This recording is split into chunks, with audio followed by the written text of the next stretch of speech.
And they were standing out there, and the SUV was laying on its side, and they were hollering and screaming. Okay, pay very close attention. The pastor is going to describe an incident where he believes God had put him in the right place at the right time, and that what you're about to hear is an example of what God does through him because of his faithfulness.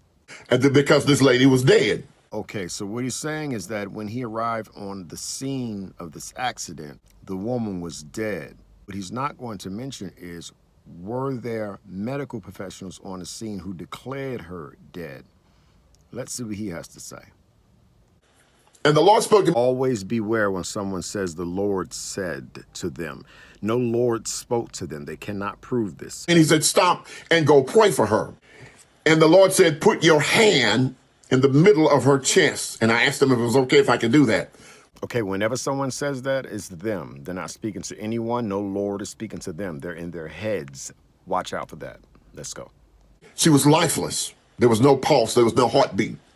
See, when God has a divine timing for your life, you'll have to be in the right place at the right timing. Okay, so the answer is no. There were no medical professionals on the scene who can declare this woman as dead.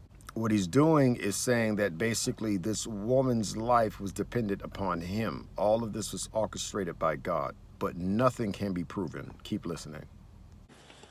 So I laid my hands there and I began to say, Jesus. Nevertheless, I lay my hands on this woman, begin to pray, and all of a sudden, I begin to feel a pulse. Boop, boop, boop, boop. Okay, I've dealt with this before. I've asked people if they believe that the authority figures in their lives would actually make up stories. Now, you heard him say that he felt a pulse that went boom, boom, boom, boom in her chest. Well, you don't have to be a medical professional to know that you're not going to feel a pulse rising, going boom, boom, boom, boom in her chest.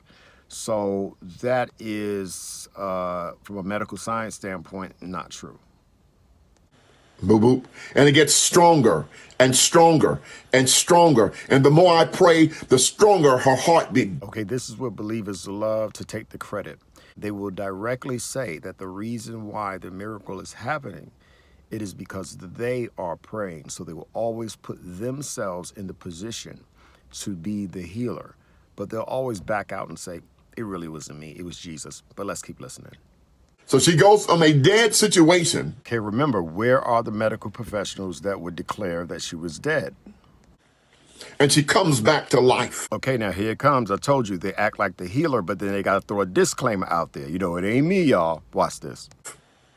Now, this is not Apostle doing this. I will be a monkey's uncle. Didn't I tell you? This is the Jesus Christ inside of me. Okay, we've seen enough. The bottom line is people in these positions, they manipulate the people into believing that they have some type of supernatural power. It is a Jesus that is within me. So my question is, if you have this Jesus within you and you're able to raise people from the dead, of course we have no proof that it ever happened. We can't corroborate if anybody was ever dead. But if you have this power, why are you then not in the hospitals? Why are you then not where sick people are?